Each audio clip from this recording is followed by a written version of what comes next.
HRTC conductor exam के लिए class 12 होगी। पिछले 11 वीडियोस आपने अभी तक नहीं देखे हैं तो डिस्क्रिप्शन बॉक्स में लिंक मिल जाएगा।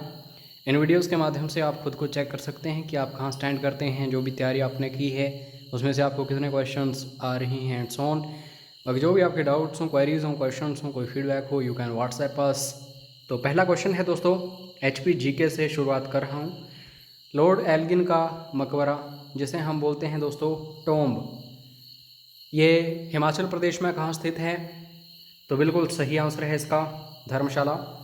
वीडियो को पॉज करके हर एक क्वेश्चन को खुद अटैम्प्ट करना, ताकि आपको ये पता चले कि 50 क्वेश्चंस में से आपको कितने आ रहे हैं और कितने नहीं।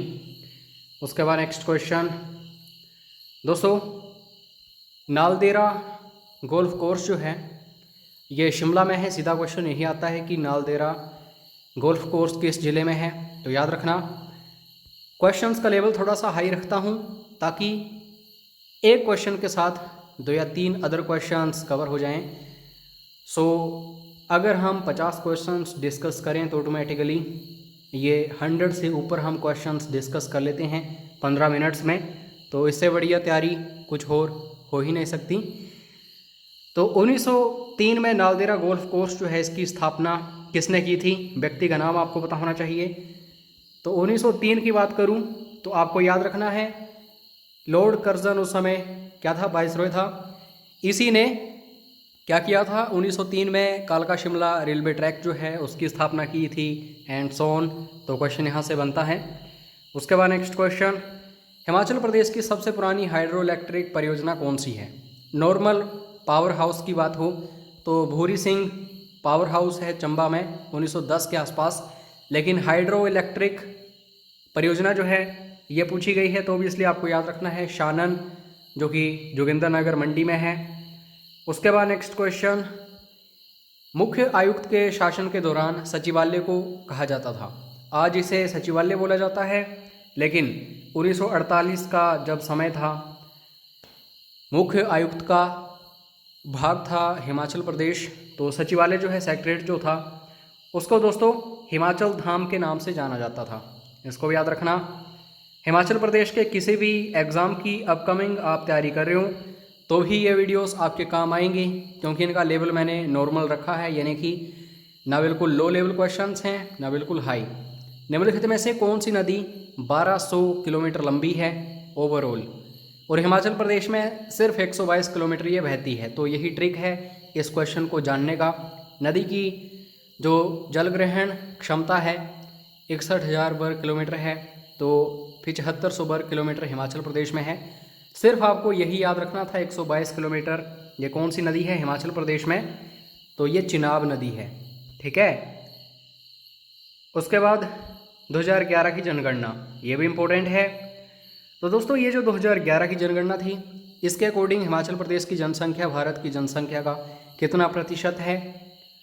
तो बिल्कुल सही आंसर है दोस्तों। जनसंख्या जो है हिमाचल की वो कुल जनसंख्या का 0.57% है। कमेंट करके ज़रा बताओ, क्षेत्रफल की दृष्टि से हिमाचल प्रदेश कौन सा राज्य है इंडिया का? अभी पता चल जाएगा कि आप 2011 की जनगणना पढ़ चुके हैं या नहीं। निम्नलिखित में से कौन सा पर्वतीय राज्य कश्मीर के बाद सबसे पुराना है, जो पश्चिमी हिमालय में माना जाता है कि इसे प्रद्युम्न द्वारा स्थापित किया गया था? ये इस क्वेश्चन का ट्रिक है, प्रद्युम्न। तो श्री कृष्ण के पुत्र प्रद्युम्न ने बुशहर की स्थापना की थी, तो ये बिल्कुल सही आंसर है। दोस्तों अगर मैं बात करूं अभयारण्य की या फिर बात करूं राष्ट्रीय उद्यान की, इंग्लिश में वाइल्ड लाइफ सेंचुरी और नेशनल पार्क, तो इनमें से जो तीर्थन सेंज जीबा नदियों के ऊपरी जल ग्रहण क्षेत्र शामिल हैं, तो ऑब्वियसली कुल्लू की बात हो रही है। और कुल्लू में आपको याद रखना है एक ही प्रमुख, जिसे हम सबसे बड़ा राष्ट्रीय उद्यान बोलते हैं हिमाचल का, तो वह कौन सा है? The great Himalayan national park. D is right answer. बाकी और कौन कौन से राष्ट्रीय उद्यान या फिर नेशनल पार्क हैं कुल्लू में, कमेंट करके ज़रा बताना, क्योंकि यहाँ पे काफ़ी सारे हैं ओवरऑल अगर हम बाकी ज़िलों से कंपैरिजन करें इसका।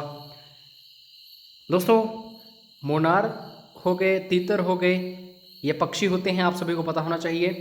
एक समय था तो मोनाल हिमाचल का राज्य पक्षी हुआ करता था, लेकिन अब जुजुराना है। तो ये किस ऊंचाई पर जो वन होते हैं वहाँ पे पाए जाते हैं, मोनाल, तीतर इत्यादि। तो बेसिकली 2000 मीटर से लेकर के 3500 मीटर के बीच में जो ऊंचाई रहती है वहाँ पे मोनाल, तीतर इत्यादि पक्षी मिलते हैं। तो क्वेश्चन ये भी बनता है। अब दोस्तों यहाँ पे जीके के क्वेश्चंस हम शुरू कर रहे हैं और फटाफट से डिस्कस करेंगे। और अगर आप सभी बोलेंगे कि सर साइंस के क्वेश्चंस नहीं आएंगे ऐसा वैसा, तो गारंटी ले लो, हमीरपुर बोर्ड जो है ये history, geography, polity, economy, science, current affairs, HP के, लॉजिक, करंट अफेयर्स, ये सब कुछ पूछता है। तो पहला क्वेश्चन, ध्वनि का संवेग हमारे मस्तिष्क में लगभग कितने समय तक रहता है? अगर हमने कोई आवाज़ सुन ली, सपोज करो आप मेरा वीडियो देख रहे हो, तो आपके कानों में या आपके दिमाग में वो आवाज़ रहेगी 0.1 सेकेंड तक। उसके बाद नेक्स्ट क्वेश्चन, क्रिस्टल की संरचना का निर्धारण जो है करने के लिए निम्नलिखित में से किसका उपयोग किया जाता है? तो इम्पोर्टेंट क्वेश्चन है। इंस्ट्रूमेंट्स वगैरह या फिर जो भी ये यंत्र मापने के लिए या निर्धारण करने के लिए इस्तेमाल होते हैं, तो अच्छे से देखना। एक्सरेज, क्रिस्टल की संरचना जो है इसको एक्सरेज की सहायता से देखा जाता है। ठोस में ध्वनि की गति है। ठोस मतलब चाहे कोई भी ऐसी चीज़ हो जैसे टिन वगैरह एंड सो ऑन। तो आप सभी को पता है कि जो स्पीड है साउंड की ठोस में सबसे ज़्यादा होती है। तो ये होती है कितनी? 15 गुना जितनी स्पीड गैस की होती है, यानी कि हवा में जितना आपको सुनाई देता है उससे 15 गुना ज़्यादा इसकी स्पीड होती है। वाटर में भी दिया गया है यहाँ पे कि हवा के मुकाबले 4.3 गुना। तो इस तरीके से देख लेना। उसके बाद दोस्तों, वैक्यूम के माध्यम से कौन सी तरंगों को प्रेषित नहीं किया जा सकता है? वैक्यूम वो होता है जहाँ पे हवा भी नहीं होती है, बिल्कुल खाली। तो इसमें दोस्तों कौन सा तरंग जो है वो नहीं निकल सकती? तो वो साउंड है। साउंड के लिए दोस्तों हवा चाहिए ही चाहिए या फिर कोई माध्यम चाहिए ही चाहिए, लेकिन वैक्यूम में कोई माध्यम होता ही नहीं है। SIDO का पूर्ण रूप क्या है, यानी कि इसकी फुल फॉर्म क्या है? तो फुल फॉर्म कम से कम 2 या 3 क्वेश्चंस हमीरपुर बोर्ड पूछता है। तो ये है दोस्तों स्मॉल इंडस्ट्रीज डेवलपमेंट ऑर्गेनाइजेशन, याद रखना। IDBI वगैरह वगैरह ऐसी फुल फॉर्म्स आती हैं। सेबी क्या है? नाबार्ड की फुल फॉर्म। निम्नलिखित में से क्या भारतीय अर्थव्यवस्था के तृतीय क्षेत्र के अंतर्गत आता है? तो पहला जो क्षेत्र होता है वो होता है कृषि या फिर एग्रीकल्चर, इंग्लिश में बोलते हैं। उसके बाद दोस्तों दूसरा मैन्युफैक्चरिंग होता है, विनिर्माण। तीसरा जो होता है सेवा यानी कि सर्विसेज। तो तृतीय क्षेत्र यहाँ पे पूछा गया है। तो सेवा में क्या होता है? सिर्फ हम बेच सकते हैं। तो बैंकिंग जो है इसमें आदान प्रदान पैसों का एंड सो ऑन, मनी वगैरह। तो ये तृतीय क्षेत्र है। उसके बाद दोस्तों इनसाइडर ट्रेनिंग जो है इसका संबंध किससे है? इनसाइडर ट्रेनिंग का काम क्या होता है? तो इसमें जो शेयर मार्केट आप देख रहे हो, शेयर बाजार, तो ये इनसाइडर ट्रेडिंग टर्म यहाँ पे यूज़ होती है। निम्नलिखित में से कौन भारतीय अर्थव्यवस्था के द्वितीय क्षेत्र में आता है? तो द्वितीय क्षेत्र मैंने आपको बताया। तो ओबियसली यहाँ पे ये जो इंडस्ट्रीज़ हैं, विनिर्माण वगैरह या फिर जो भी है, ए इज़ राइट आंसर।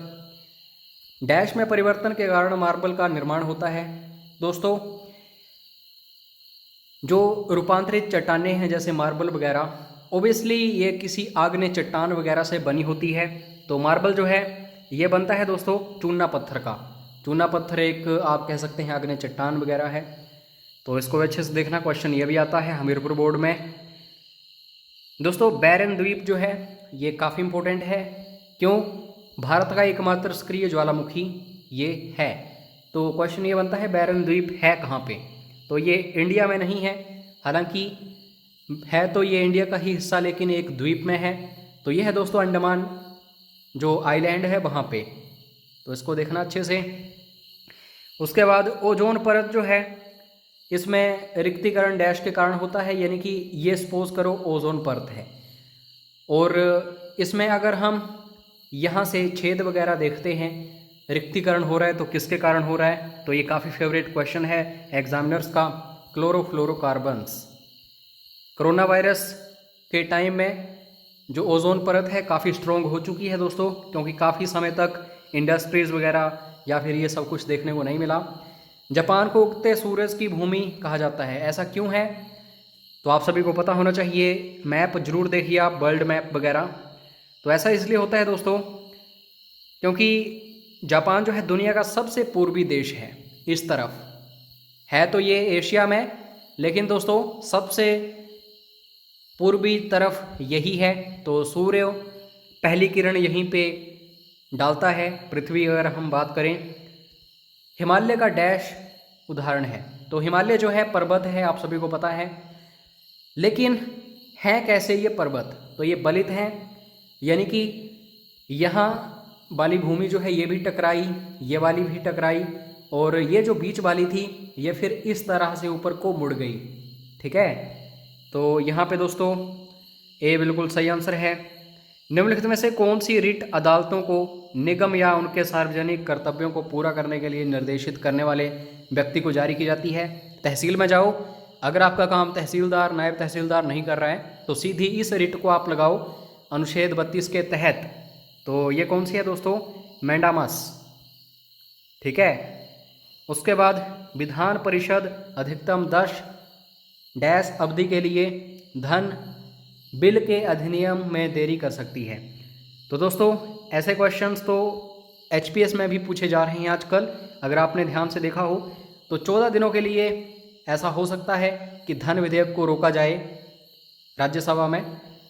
उसके बाद ये सब कुछ अनुच्छेद 198 के तहत है। आशा करता हूँ आपको अच्छे से समझ आ रहे होंगे क्वेश्चंस और खुद सोल्व कर रहे होंगे हर एक क्वेश्चन को वीडियो को पॉज करके। दोस्तों अगर आपने सोचा हुआ है कि इस टाइम जो कठिन टाइम चल रहा है सभी के लिए, इसमें आपने सरकारी नौकरी हासिल करनी है, तो आपको अच्छे से तैयारी करनी पड़ेगी।